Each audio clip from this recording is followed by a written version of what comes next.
beyond the celebration, how do we send the message that there are enough role models for women entrepreneurs, women executives who are probably a little wary of how the odds are stacked up against them. So does that mean getting more of our women winners and leaders who have already reached there? Every nominee today is special, right? They've fought a long battle to get here. And probably twice as hard as potentially a man with the same competencies.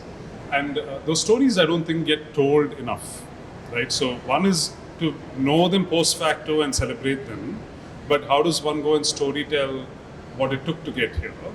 And occasionally we see a blog or an article or a profile. I don't think it's deep enough. Even for me, when I'm judging, I discover a lot of these stories for the first time, how they got here. I think it's very important for people to understand that nobody's had it easy, and therefore championing these role models through maybe putting equivalent of a YouTube program or putting a blog, podcast together, I think it's become important. I think women yearn for those stories to be translated to them, and they don't get enough in mind. So unless you can tell me I'm wrong and you could point me to more of this, we don't do enough substantive stuff.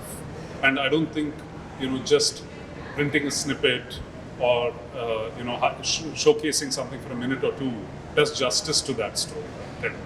And so we try and do what we can at Blume, even to talk about entrepreneurial struggles as a whole. But I think it needs a subset of women's journeys getting to this point. I would love to see more of that. I think women who are fearful and think that it was only a certain few who are privileged or otherwise who have gotten here, that myth needs to be broken, right? And if you don't tell the story, they think, oh, this is, maybe I don't have the raw materials and ingredients and the degrees to get there, which is not true, right? And we try and showcase this in every way. We try and do what we can as a small venture fund and ensure that we have enough representation, not enough, but some representation, whether it's in the team, whether it's in the, but it's limited to the startup landscape. And this awards, is much beyond that, right? It's the entire spectrum. So, the fact that you have leaders in manufacturing and operations and marketing, each of those is a different track. And I think some sectors are adequately give a shot to women. Some feel like alien. And the fact that there are role models today, and every year now they've done this three times in a row, and you're seeing new faces, sort of, and therefore you feel like there are a lot of stories to tell.